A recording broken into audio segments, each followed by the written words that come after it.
10e jour du road trip aujourd'hui. Réveillé au camping encore aujourd'hui. Écoutez, le camping est très sympa. Le coin cuisine est très sympa. Je vous montrerai peut-être ça ce soir si j'ai l'occasion. Il est presque 10h. J'avais prévu de me réveiller tôt, entre guillemets. J'ai bien réveillé à 8h, mais finalement je me suis retrouvé à glander.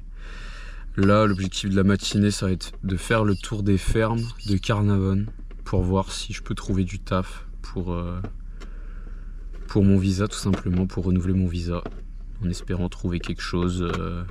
Peut-être pas tout de suite, mais si je peux, ça me rappelle d'ici une semaine ou deux, en fonction de s'il y a du boulot ou pas. On verra bien. Alors ça fait déjà une petite heure que je tourne au milieu des plantations, vous voyez un peu le cadre. Hein. C'est à peu près comme ça tout le long de la route là. Il y en a, je m'arrête pas, t'as juste un numéro, tu sais pas c'est pas l'entreprise, t'as l'impression que c'est miteux et tout. J'essaye quand même de m'arrêter. J'ai eu que des refus pour l'instant. Non, en vrai, il y en a un, c'était le premier que j'ai essayé. Il m'a dit d'ici 2 semaines, je pense, ouais, on va ramasser les courgettes, vois dans 2 semaines, tu me rappelles où tu passes, voilà. Donc peut-être, pourquoi pas. Je vais laisser un CV avec mes contacts et tout. Après, je suis allé voir une ferme que j'avais déjà contactée par Messenger, je crois, qui m'a dit qu'il n'y avait pas de travail, qui faisait essentiellement que de la banane, je crois. Et je suis repassé. C'est un gros truc, donc ils ont un petit magasin. Et elle m'a dit qu'ils avaient fini de récolter en février, donc là, il n'y avait plus rien. Et qu'en gros, il fallait que j'essaie les légumes, surtout, autour. Donc, c'est déjà une bonne info. Après, là, j'utilise Wikifarm pour avoir des noms de fermes et des adresses, mais il y en a, les adresses sont pas précises ou alors je trouve pas. Donc au final, c'est plus au feeling de voir quand la plantation elle me paraît correcte, qu'il y a un nom, etc. J'en ai essayé 2, 3, ouais, 4, 5, allez 4, 5. 4, 5 là, ça me paraissait pas mal, vous voyez. Les arbres à droite, ça me paraît très gros pour des citrons, mais au moins des agrumes. Et les arbres, ils sont chargés, genre. Il manque juste un petit peu de couleur sur les fruits. Je me dis, d'ici peut-être 1 ou 2 semaines, c'est peut-être faisable. Mais je suis allé dans la ferme, j'ai croisé personne, malheureusement. Donc, je vais continuer encore un peu, faire tout le long de la route. Après, je retraverse la rivière, on va dire, jusqu'au camping. J'ai encore... Sur Wikifarm, il n'y a que 2-3 fermes, mais en réalité, il y en a plus, donc je verrai bien. Puis sinon... Je m'arrêterai là pour la journée. Peut-être je repasserai dans celle-là qui m'inspire avec les agrumes là. Peut-être demain je repasse en espérant qu'il y ait quelqu'un. Sinon voilà. Eh bien je vais encore d'essuyer un refus. Non mais ça m'étonne pas trop. En plus là je passe et il y a pas mal de plantations devant. Il y a des panneaux no job, no work. Donc je crois que la période est pas terrible. Hein. En vrai il faut venir fin d'année vers décembre. Début d'année, janvier, février, je pense que c'est la meilleure période pour bosser ici.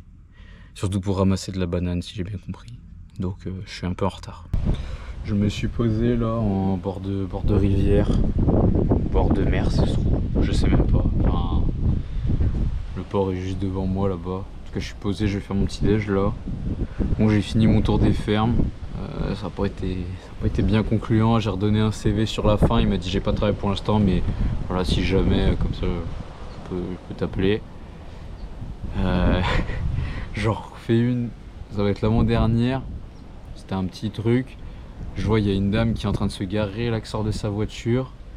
Je me gare, il y a 2 clébards qui viennent vers moi. Et elle est en train de téléphoner, donc j'attends quelques secondes.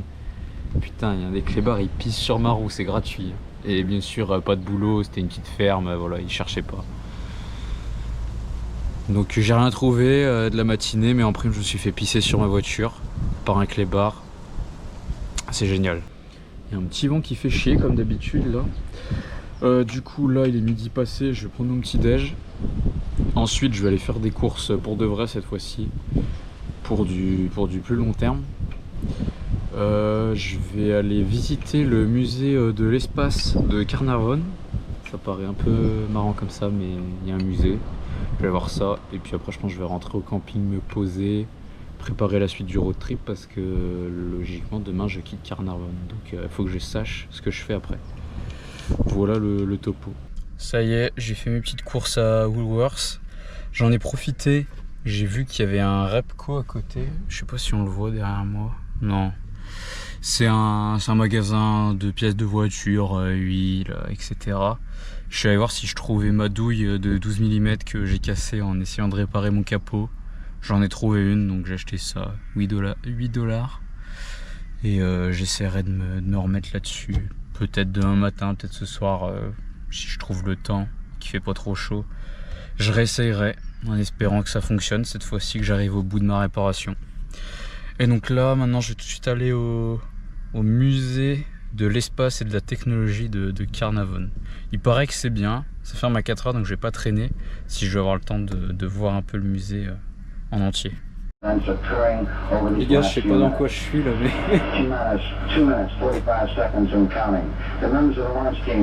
je suis dans une capsule, je suis couché là, je suis tout seul. Je crois que c'est... Je vis le décollage d'Apollo 11 en 69 là. Ça y est, je m'envole pour la Lune les gars.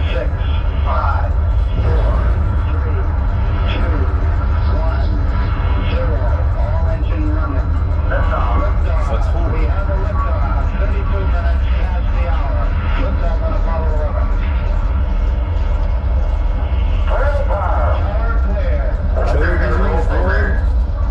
Bon, faut pas que je traîne parce que le musée ferme à 4h et la dame m'a dit il y a beaucoup à voir.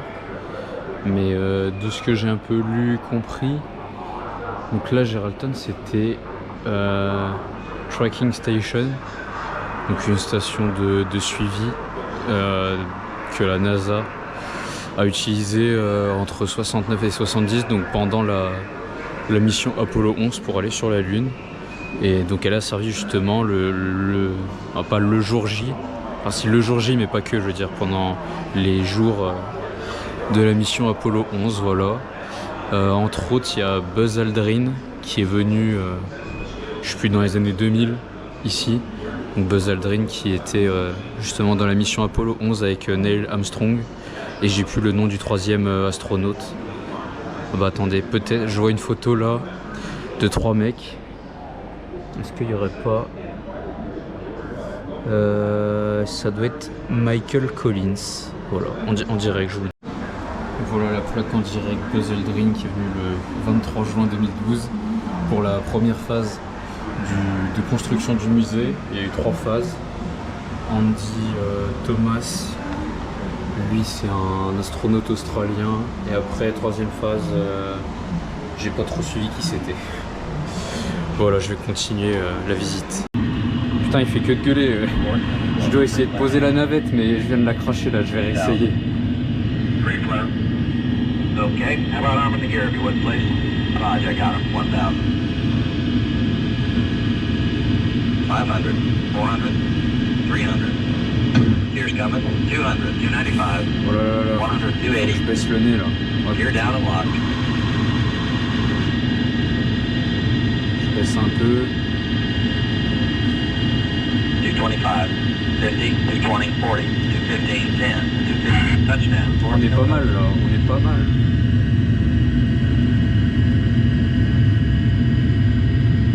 Out, deep rotate.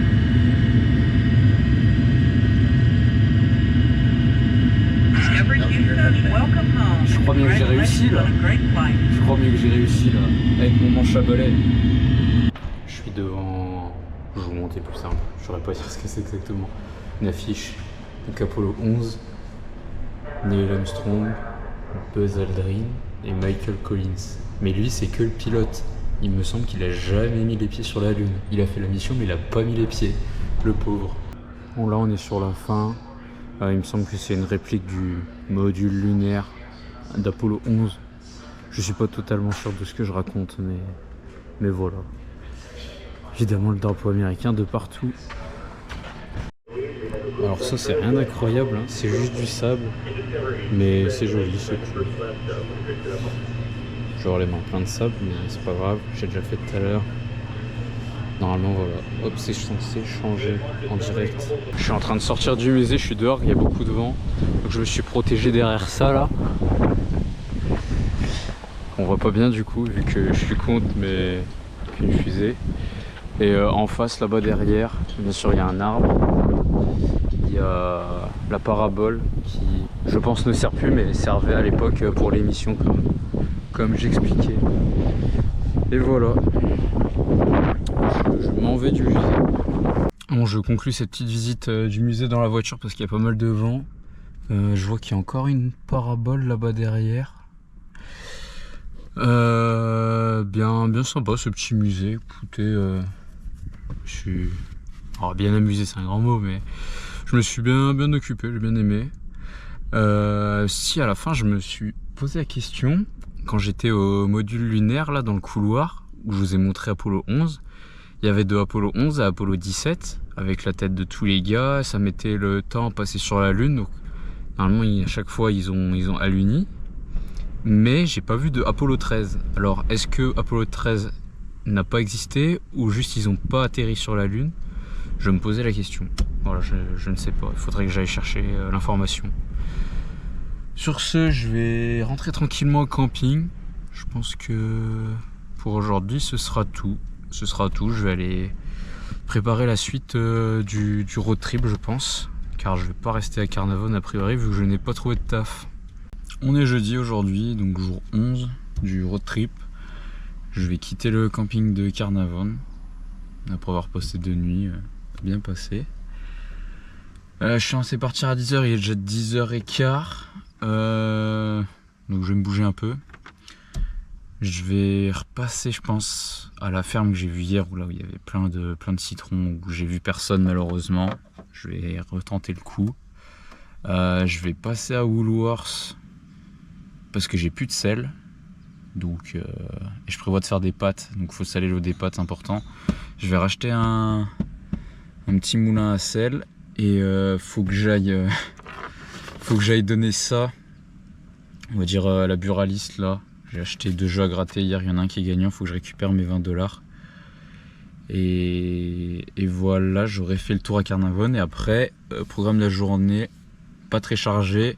Je vais aller à un spot où il y a de l'eau qui tape sur l'océan tape sur les falaises, il y a des sortes de trous dans les falaises donc ça crache de l'eau assez haut. J'allais voir ça, je pense aux alentours de midi j'y serai si tout va bien. Et après je vais rester là-bas sur place à côté, il y a un free camp, je passerai la nuit là-bas, je vais être tranquille, je vais me baigner, essayer d'aller pêcher. Donc voilà, journée plutôt tranquille, plutôt chill. Ça y est, j'ai fait mon petit tour à Woolworths, j'ai récupéré la thune de mon ticket. Je me suis dit, je vais faire le plein en même temps. Ce sera utile parce que avec un plein, allez, je fais 450 bornes, j'en avais déjà fait 300 donc fallait que je les fasse. Donc j'ai fait le plein et le prix du plein, le prix du litre d'essence n'est pas le même qu'à Perth. On est bien loin. À Perth, j'arrive à trouver 1,60$. Là, avec la réduc de l'appli, on est à 1,94$. Ça change quand même. Bon, je vais aller me bouger pour aller voir la plantation que j'ai vue hier où il n'y avait personne, en espérant qu'il y ait quelqu'un. Et puis sinon, direction Coba Blowholes. Bon, j'ai pas eu plus de chance aujourd'hui, pas plus de réussite, donc je vais me diriger vers le spot où je veux aller. Il y a 40 minutes de route. Ah, quoique, il y a une voiture qui veut tourner vers moi, peut-être c'est le paysan. Il y a une voiture qui a tourné dans la plantation où je sors, mais écoutez, il s'est pas arrêté. Laisse tomber. Je vais aller où je veux aller. Je disais, il y a 40 minutes de route, donc ça va, j'y serai juste avant midi. Et l'avantage avec l'Australie, en fait, c'est que globalement, t'as une route principale et quand il y a un truc spécifique à voir, genre tous les, 50 km ou plus, t'as un panneau. Donc en fait, t'as pas besoin de GPS, c'est bien pratique. Enfin là, j'ai juste regardé le temps de trajet, mais globalement, je vais récupérer la route principale là dans 2 km. Je vais au nord, parce que je continue mon petit road trip vers le nord en longeant plus ou moins la côte. Et puis au bout d'un moment, il y aura une route qui s'appelle Coba Blowholes Road. Je la prends, je vais arriver là-bas direct. C'est ça qui est bien. Ça y est, je suis arrivé sur le spot, il est midi. Bon, pour filmer, ça va le faire, hein, mais juste, il y a beaucoup de vent, donc je suis pas sûr de beaucoup filmer. Je vous montre un peu de loin déjà à quoi ça ressemble. S'il y a une vague qui tape un petit peu là, ouais, on voit vite fait. Ouais, je vais aller voir ça de plus près.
ça y est, je suis arrivé au campsite.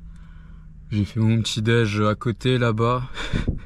Mais putain, il y avait un vent, hein. Il y avait un vrai vent. En même temps, là, on est vraiment au bord, en plus un peu... ça fait pas falaise, mais vous voyez, c'est rocheux. Donc pas mal de vent. Ça va, j'étais abrité là avec la table, il y avait une sorte de petite palissade autour, donc ça allait. Là je suis arrivé. Alors le campsite il est gratuit, donc c'est cool. Mais honnêtement c'est pas le meilleur que j'ai vu. Il n'y a pas vraiment de toilettes ici même. Il y en avait tout à l'heure là où j'étais, après c'est pas très loin, s'il faut que j'y aille. Je peux y aller, faut juste pas que je me fasse choper ma place entre temps, parce que là je vous montre vite fait. Il y a la route caillou là qui passe et les gens ils sont stationnés sur le côté. Donc là moi j'ai un petit espace, j'ai juste ma voiture, ils ont leur caravane et tout. Moi j'ai juste ma voiture, donc ça va, je me suis posé là. Je suis bien, j'ai pas non plus un véhicule qui est collé à moi, donc c'est cool. Mais voilà, on a vu mieux. Là je vais aller faire du snorkeling. Parce que c'est encore marée, on est encore un peu sur la marée haute là, après ça va descendre. Et il y a une zone qui s'appelle l'aquarium. Apparemment c'est vraiment sympa pour le snorkeling. Il y a du corail, il y a des tortues, des requins apparemment, à certains moments si on a de la chance. À marée haute apparemment il y a les requins. Il y a les requins de récif, donc normalement c'est tranquille, c'est pas des énormes requins. On va aller voir ça. Parce que là il est 2h, c'est encore un peu marée haute. Après ça va descendre et le corail aura tendance à émerger parce que il y a pas beaucoup de fond. Donc faut y aller maintenant. Après ça je pense que je vais revenir. Je vais essayer de voir si je peux me faire une nouvelle... Oh putain, vous voyez, hop, à l'instant même, une voiture qui vient de se garer là. Je perds un petit peu d'intimité. Je disais je vais me faire un nouveau bas de ligne sur ma canne et j'aimerais bien essayer d'aller pêcher avec ce soir sur le coup des 4h30, 5h jusqu'au coucher du soleil à peu près.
Alors oui, je fais tous mes débriefs entre guillemets dans la voiture, mais il y a vraiment trop de vent pour que je sois dehors et que j'ai un autre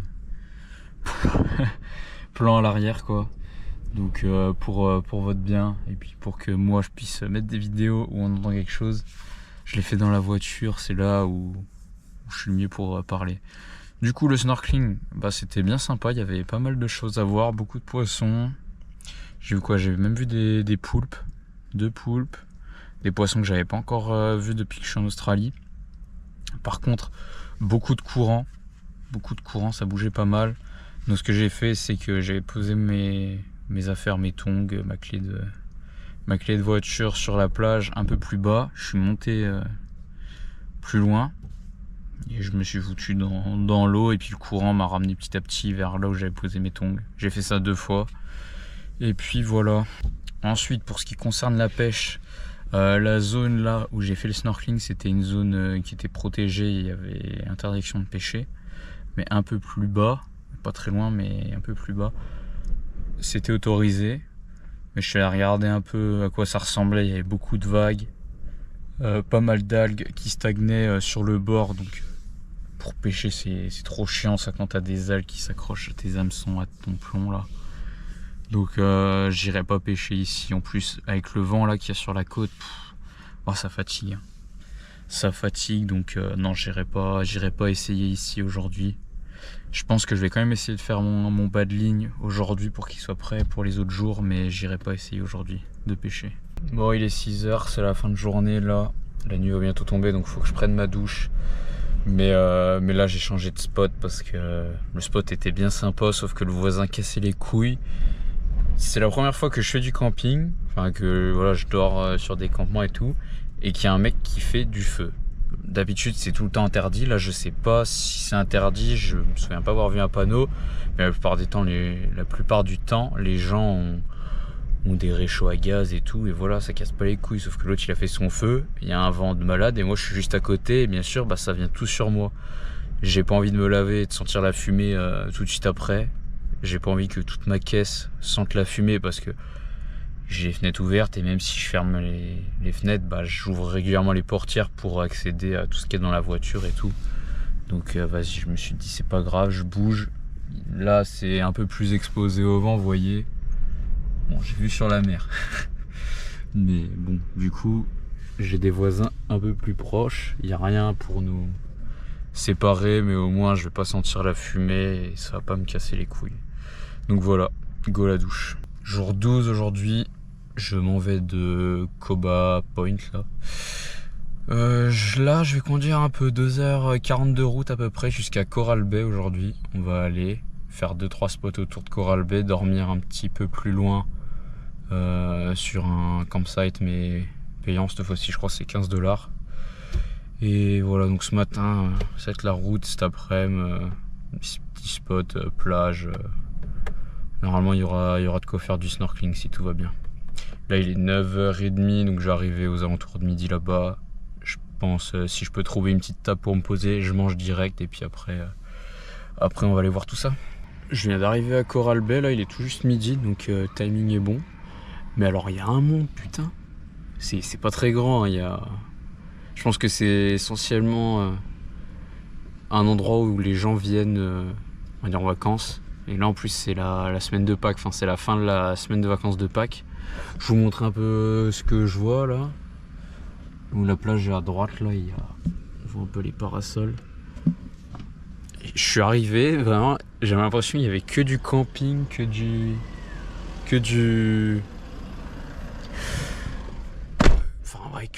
camping, du resort et tout, et un monde de fou. Là, j'aimerais juste trouver une table là, pour faire mon petit déj, des toilettes pour pisser un coup, et voilà. J'en demande pas plus, mais il y a vraiment du monde. Donc je sais pas trop où aller parce que j'ai pas trouvé ce que je veux en tout cas. Faut que je cherche un peu plus. Bon, c'est bon, je me suis garé, j'ai trouvé ce qu'il me fallait. Faut juste que je marche un peu. Mais ouais, il y a vraiment du monde, hein, je vous montre. Tous les trucs de camping là, et là la plage. Oui, il y a du monde quand même. Alors que la vérité, on est quand même loin de tout, mais genre, ça doit être un peu genre l'endroit être vraiment pour des vacances entre guillemets tranquilles. J'appelle pas ça tranquille vu le monde qu'il y a, mais en tout cas des belles vacances, oui. C'est très joli. Ça y est, le petit déj est pris, il est déjà 1h. Bon, le timing est pas trop mauvais. J'espère que j'ai pas trop cramé parce que j'étais sur une table, mais il n'y en avait pas de dispo à l'ombre, donc j'étais en plein soleil pendant une petite demi-heure, je pense. Donc j'espère pas avoir trop cramé, j'avais pas de crème. Je vais me diriger vers le spot où je veux aller faire du snorkeling, qui est un peu à l'écart. Normalement, il y aura moins de monde en plus. Sur la fin, faut normalement avoir le 4x4. J'espère pas avoir besoin de dégonfler les pneus quand même, d'éviter de perdre du temps là-dessus, mais on va aller voir ça. Bon, et j'ai été obligé de réduire la pression des pneus parce que c'est du sable, soft sand, donc c'est bien dit qu'il faut réduire la pression des pneus, pas le choix. J'espère ne pas me prendre dedans. Il y a 3 bornes à faire, on va croiser les doigts quand même. Non les gars, c'est vraiment trop une galère cette voiture. Le 4x4 il est trop bas, je sais pas, il va pas. Je suis encore coincé dans le sable, enfin à moitié. C'est-à-dire que j'étais premier, enfin je savais qu'il y avait des 4x4 qui allaient suivre, qui ont dégonflé leurs pneus derrière moi, mais je suis premier à être parti. Et ouais, j'avais fait 2 km, il me restait 1 on va dire. Mais j'étais pas trop serein, je voyais que la voiture elle galérait un peu. Et il y a un endroit, je sais pas si j'étais totalement coincé, mais je me suis arrêté, genre la voiture a calé. Et je me suis dit non, là c'est chaud, faut que je prenne une décision. Soit je continue parce que je vois que la voiture est pas coincée, soit je recule et je fais demi-tour. Je me dis vas-y, je fais demi-tour, je pense qu'il y a moyen, j'essaye. Ça envoie juste du sable, donc coincé, les voitures qui arrivent. Il y a 2 gars qui m'aident à pousser la caisse, j'essaye la marche arrière mais c'est compliqué, je sens que ça sent un peu le cramé et tout ça. Donc là je suis sur le côté, je suis pas coincé en dessous normalement, les 4x4 vont passer et je vais essayer de reculer après, de faire demi-tour. On a redescendu un peu ma pression de pneus, j'espère que ça fera la diff. Mais je suis pas serein. Mais ce qui est sûr, c'est que c'est la dernière fois que je vais dans le sable comme ça. Autant de la route, cailloux et tout, pas de souci, mais le sable, c'est la dernière fois. C'est trop la galère. Je me fous dans la merde à chaque fois, je perds du temps. Enfin, j'en ai trop marre de ça. Donc, dernière fois. S'il y a du sable, j'y vais à pied ou j'y vais pas, mais plus avec le 4x4. Ça se voit un peu sur le plan là que la voiture, elle est comme ça. Là, je suis sur le côté, c'est une galère. Les mecs vont passer là. Les gars, ça y est, j'en suis sorti. Du coup, tous les 4x4 sont passés. Je suis allé faire du repérage, j'ai regardé. Et en fait, il y a la piste, le chemin en sable. Et en fait, sur les côtés, c'est de la terre. Enfin, c'est beaucoup plus solide. Donc, je me suis dit, vas-y, je pense que le plus simple, c'est que je fasse demi-tour sur le bas-côté, là où c'est plus dur. Donc, je suis allé jusqu'à l'endroit, j'ai bien visualisé. J'ai égalisé tout le sable pour éviter de me prendre on va dire, dans une ornière et de pas pouvoir tourner comme je voulais et tout. J'y suis allé, j'ai serré les dents, j'ai bien forcé parce que si je m'arrêtais en plein milieu avec les roues braquées, c'était mort. Et là j'étais à nouveau tout seul. Donc j'ai réussi à mettre sur le bas-côté, à repartir. Il y avait une zone, putain la mouche qui me fait chier. Il y avait une zone bien compliquée quand je suis passé, où j'étais pas serein. J'y suis allé à fond, j'ai pas fermé les yeux mais voyez l'idée. Et ça va, je m'en suis sorti, là je suis sur l'asphalte, là à 30-40 mètres, je vais regonfler les pneus. Je vais aller sur la plage. Normalement, le snorkeling devrait être très bien aussi. La plage accessible avec la route goudronnée. Et ça ira très bien comme ça. Hein. Honnêtement, je pense que c'est vraiment la dernière fois que je me refous dans cette merde-là. Parce que ça finit tout le temps pareil. Dès que c'est dit que pour les 4x4, je n'irai pas. C'est aussi simple que ça. Et par contre, en essayant de la sortir tout à l'heure, j'ai forcé quand même et l'embrayage il a dû bien chauffer parce que ça pue bien le cramer. Je vais la laisser reposer un petit moment là. Et puis voilà, mais là il est quelle heure là? Je sais pas quelle heure il est. 2 heures, voilà. 1 heure à peu près depuis que j'ai dit ouais, je vais aller à la plage, etc. Bon allez, je vais regonfler les pneus. Bon, je suis posé sur le parking d'à côté, mais c'est l'endroit où il y a la rampe pour mettre les bateaux à l'eau. C'est pas vraiment la plage, donc je vais bouger. J'ai quand même fait ma petite vaisselle, brossé mes dents, mis les lentilles parce que j'avais pas encore eu le temps. Et je vais bouger là. Juste en train d'enlever mes chaussures parce que bien sûr...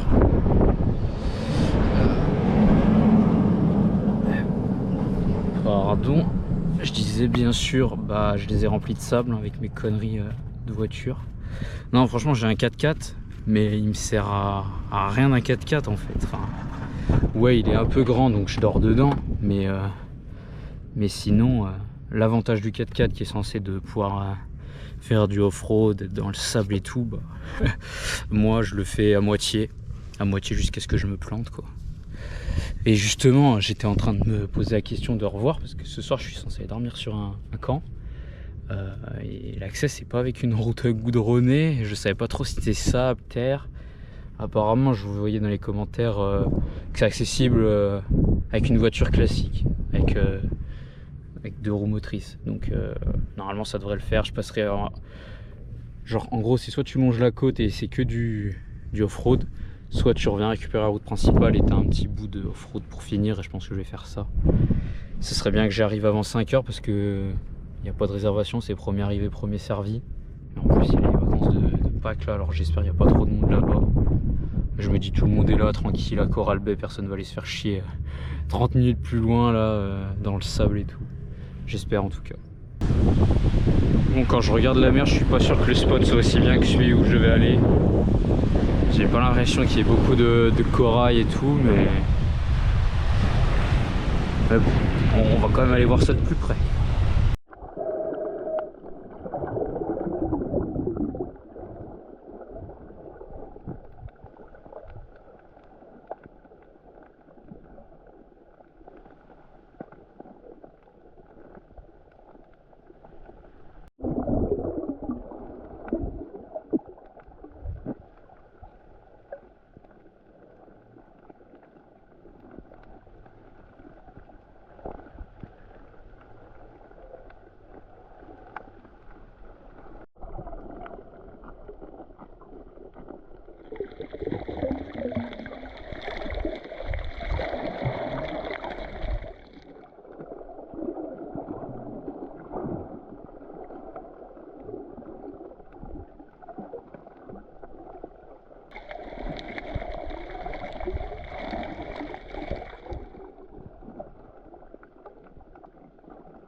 Bon, j'ai fait le petit snorkeling.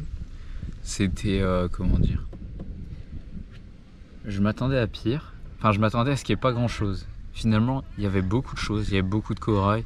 Je vous ai filmé 2-3 trucs, vous pourrez vous rendre compte par vous-même, mais beaucoup de corail, mais en fait il est totalement mort quoi. Il était tout gris, tout blanc.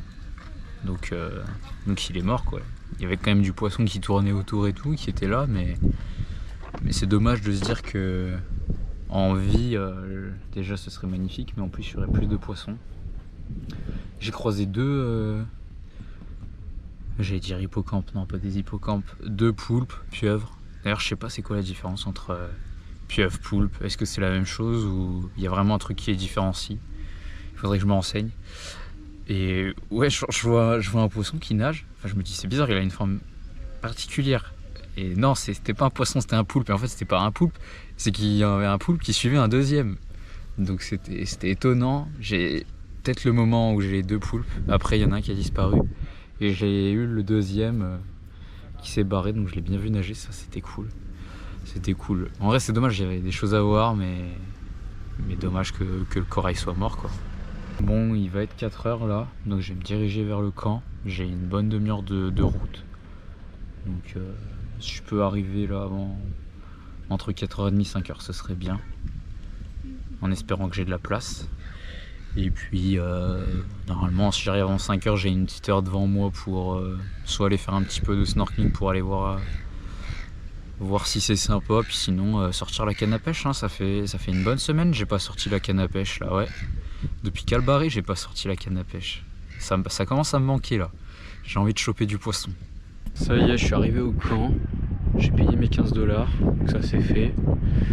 Il y a pas mal de monde, et le camp est assez grand, tu te mets où tu veux, mais ouais, il y a pas mal de monde.